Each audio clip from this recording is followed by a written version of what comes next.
Muy buenos días, estimados estudiantes. El día de hoy vamos a continuar con la sesión del curso de Ingeniería Antisísmica. Vamos a tratar el tema estructuración de edificios en zonas de alto riesgo sísmico. Para esto es importante revisar la norma E030 de nuestro Reglamento Nacional de Edificaciones relacionadas a la norma sismo resistente. En esta norma nos recomiendan algunos criterios para la estructuración de edificios. Entonces, nos dice, se debe proyectar estructuras regulares, es decir, se tiene que plantear estructuras como por ejemplo en forma cuadrada, ¿no? Donde los centros de masa y los centros de rigidez van a coincidir en un punto medio, ¿no? Y si es así, entonces esta estructura va a tener una rigidez necesaria y no va a permitir esfuerzos rotacionales o esfuerzos torsionales. En cambio, si se presentan estructuras de esta forma, por ejemplo, en forma de L, aquí, evidentemente, los centros de masa y el centro de rigidez no van a coincidir. Es decir, esta forma de estructurar un edificio va a permitir efectos torsionales, ¿no? Y eso es lo que no se quiere a la hora de plantear en las estructuras. Entonces, la norma recomienda que se puedan proyectar estructuras regulares tanto en planta y en elevación. Es decir, no solo tenemos que fijarnos la configuración en planta, sino también en elevación. Es decir, tiene que haber continuidad de los elementos, hablando de elementos verticales, ¿no? En elevación. Entonces, se recomienda estructuras regulares. Por supuesto, estas formas regulares tendrán una deformación limitada, ¿no? O sea, tiene que haber en lo posible, estas deformaciones tengan que ser mínimas, ¿no? De tal manera que los esfuerzos, como producto de los movimientos sísmicos, no puedan dañar la estructura, ¿no? Entonces, a menores deformaciones, menores daños, ¿no?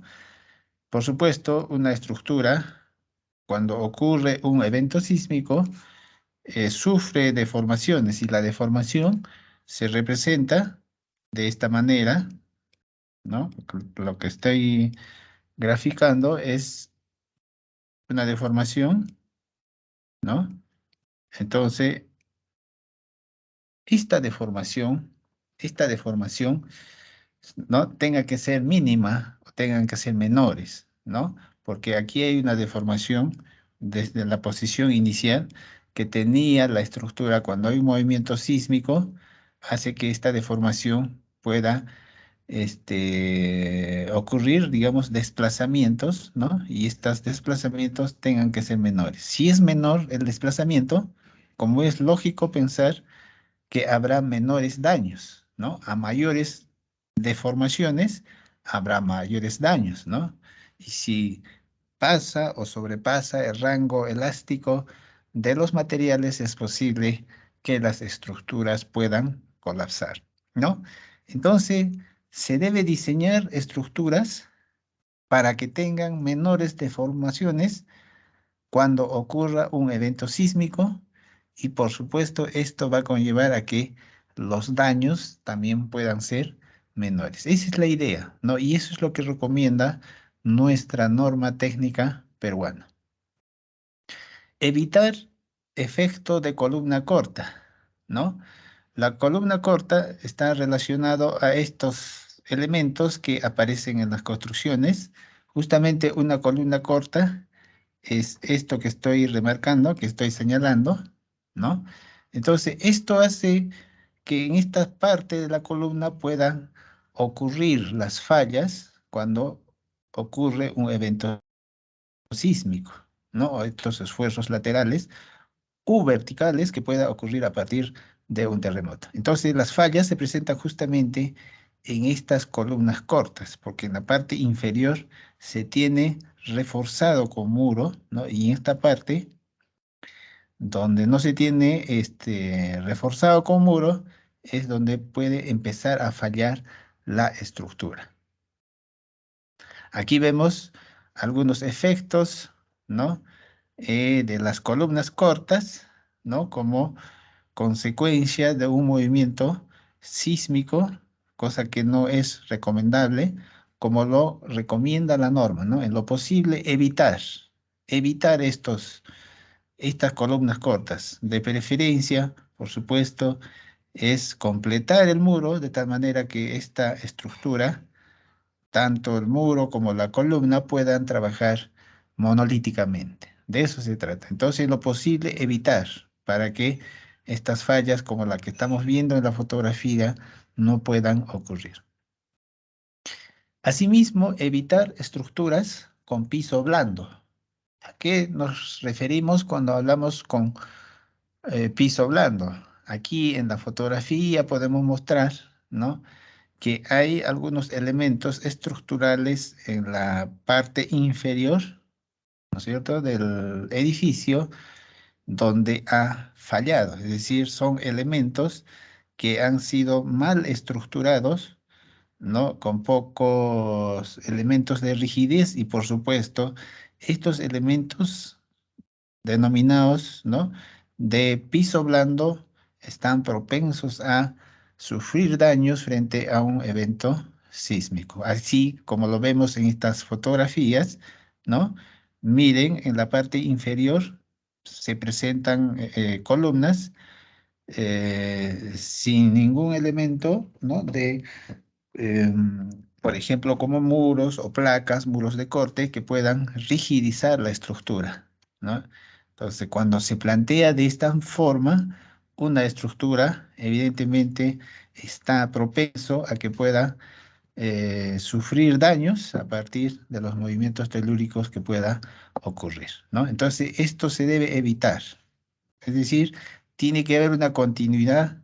Si aquí yo planteo muro, para arrostrar de repente todo este pórtico, esta estructura, en los pisos superiores también se tiene que trabajar de la misma manera, ¿no? Aquí lo que han optado por proyectar, como vemos, es en la parte inferior solamente columnas, ¿no?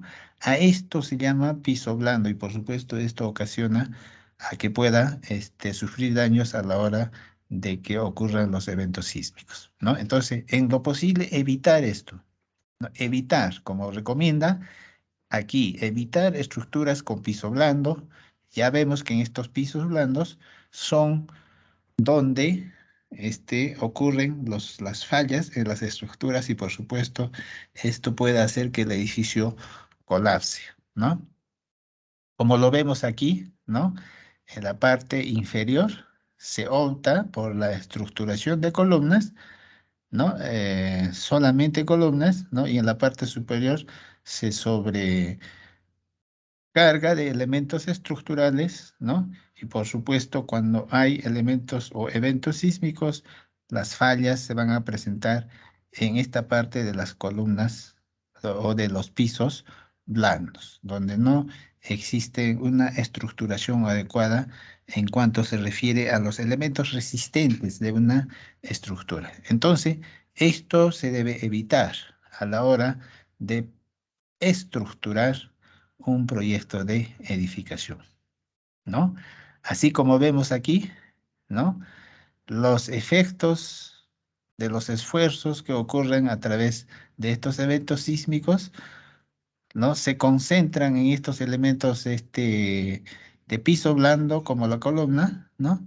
Y estos, por supuesto, puedan fallar, ¿no? Como lo vemos aquí en la fotografía inferior, vemos como una columna falla, ¿no?, como efecto de los esfuerzos que ejercen los pisos superiores, ¿no? Y estos esfuerzos son transferidos, a estos elementos columna y, por supuesto, estas, frente a los esfuerzos máximos que ocurren, puedan fallar, ¿no? Entonces, en lo posible, evitar estos pisos blandos, ¿no? La recomendación es que pueda haber o tenga que ver continuidad, ¿no? Si yo estoy planteando en la parte superior elementos de rigidez como placas o muros, en la parte inferior también debería plantearse de esa forma, de tal manera que podamos garantizar la rigidez de toda una estructura, ¿no? Aquí vemos piso blando en el nivel, en un segundo nivel, ¿no? Vemos que el planteamiento estructural, ¿no? En cuanto se refiere a los elementos resistentes, solamente están dados por columnas, ¿no? Y no existen otros tipos de elementos que puedan darle la rigidez necesaria. Y por supuesto, frente a un evento sísmico, es justamente aquí donde van a empezar las fallas, porque ahí se ejercen los mayores esfuerzos y por supuesto estos puedan hacer que colapse el edificio como lo mostramos en la fotografía. De igual manera, vemos aquí algunas fallas justamente en estos pisos blandos, donde no se tiene elementos rigidizantes o elementos resistentes, ¿no? Asimismo, se recomienda para estructurar edificios sismo resistentes minimizar efectos de torsión en planta, ¿no? Entonces, esto que estamos viendo, por ejemplo, por ser una forma irregular, porque aquí vemos en esta parte delantera un elemento, ¿no? Que tiene una, en cuanto se refiere a forma, ¿no? Es una estructura rectangular y tenemos el piso alto con otra forma rectangular. Evidentemente, si uno empieza a analizar desde el punto de vista estructural, ¿no? Tendríamos que primero ver si efectivamente el centro de masa coincide con el centro de rigidez. Y lógicamente por la disposición de la forma que presenta esta estructura, estas no van a coincidir. Y por supuesto, si no coinciden, estos van a tener efectos torsionales, ¿no? ¿Por qué? Porque hay desplazamientos en cuanto se refiere a su centro de masa y su centro de rigidez. Entonces, aquí, por ejemplo, podemos ver fallas, ¿no es cierto? Porque las formas son irregulares y en plantas como estas, evidentemente, no va a coincidir su centro de masa con los centros de rigidez. Esto hace posible que existan estos efectos torsionales a partir de los movimientos que pudiera ocurrir, ¿no? Aquí vemos, ¿no? Otro tipo de fallas relacionados a esto de los efectos torsionales, ¿no? ¿Por qué? Porque presentan formas irregulares en su estructuración, ¿no?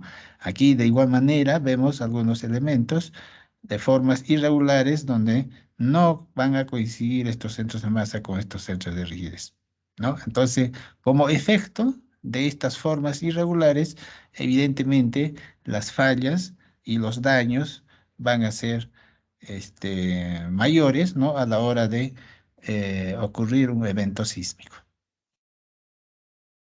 Entonces, para eso se recomienda proyectar estructuras y formas simétricas, ¿no? ¿Qué significa simétrica? Si yo tengo en planta un cuadrado, ¿no?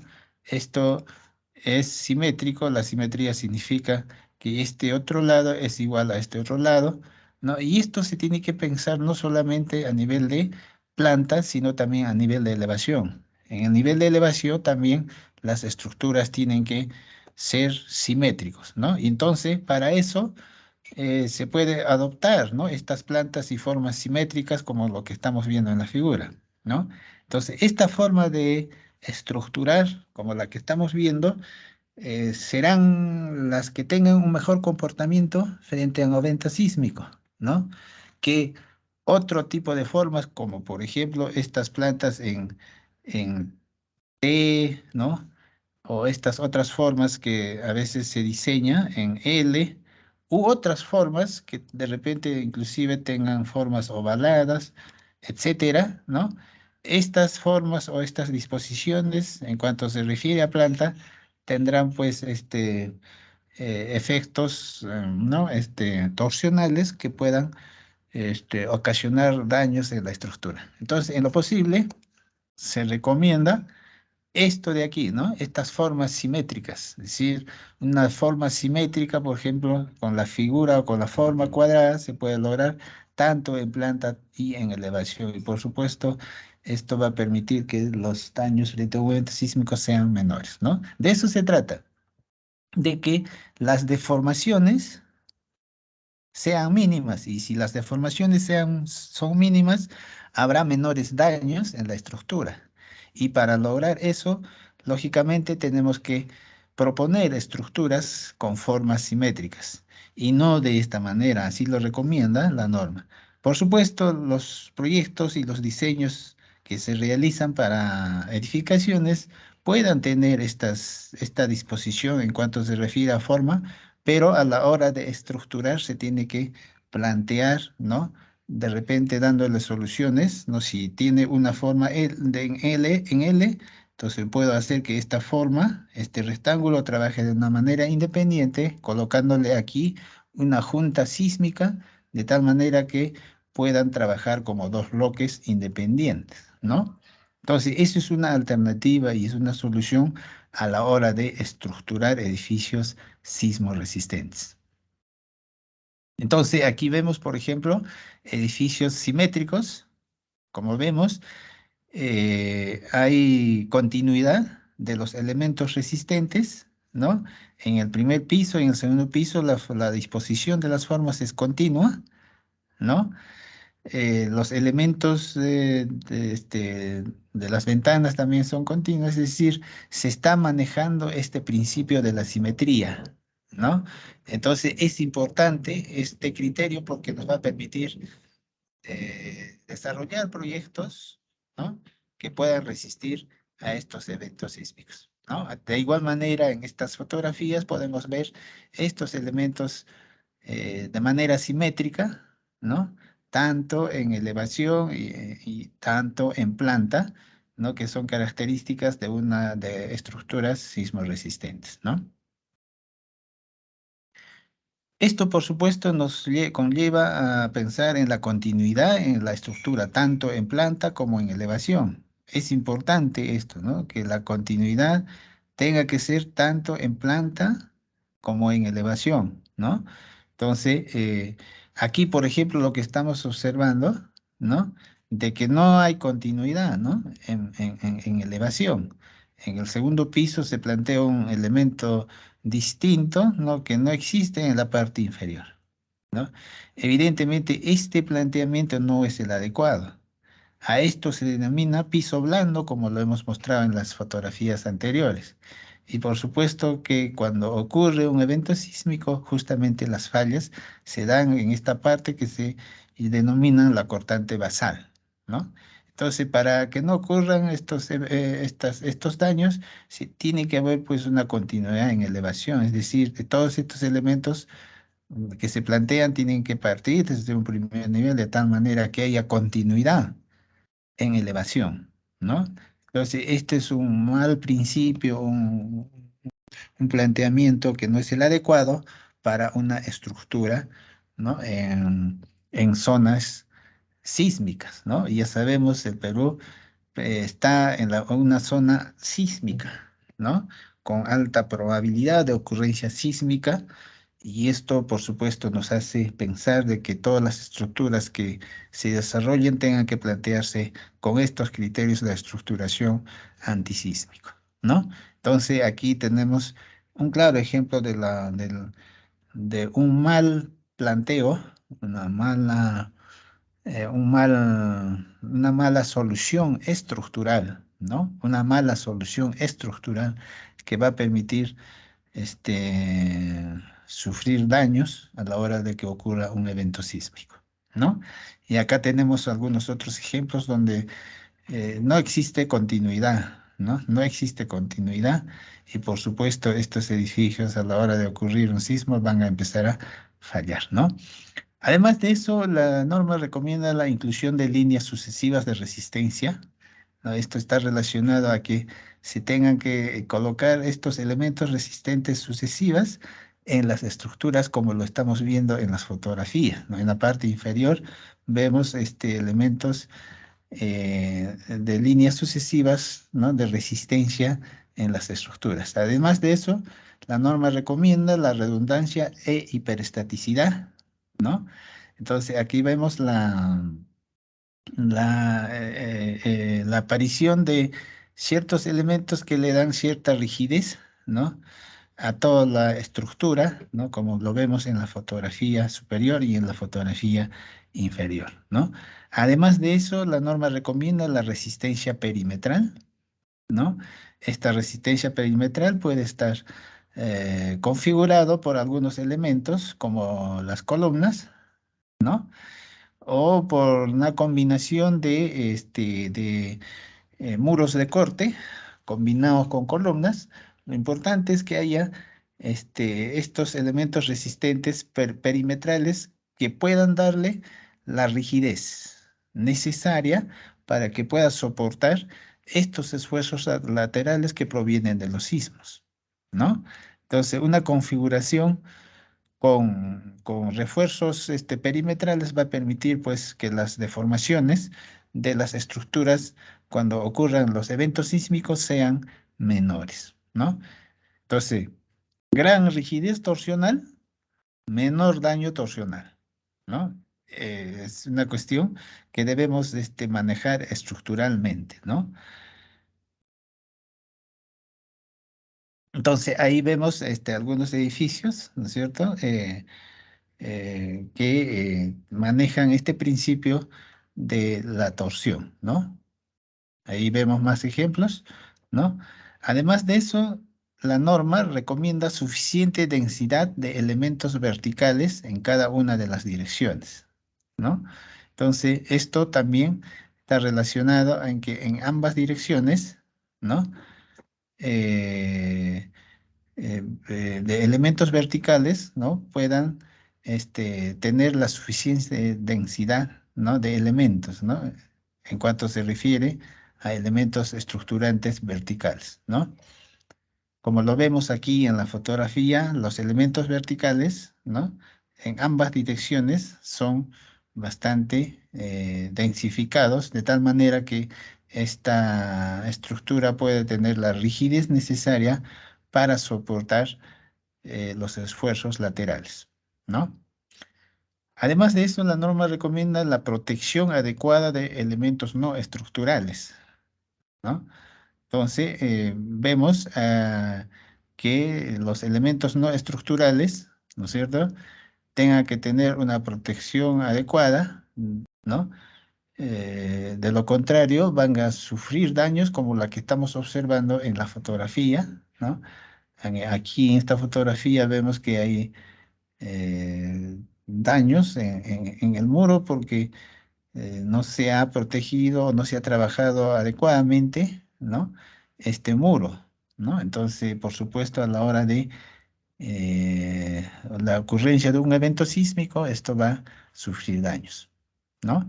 Y por supuesto, hay que eh, hacer que las estructuras puedan trabajarse, ¿no? Puedan tener la suficiente protección, ¿no? Para que no puedan colapsar frente a los eventos sísmicos, ¿no? Entonces vemos, por ejemplo, que aquí un parapeto, como no tiene una protección, o sea, una columna y una viga de amarre, sufren, digamos, daños, ¿no? A la hora de ocurrir un evento sísmico, ¿no?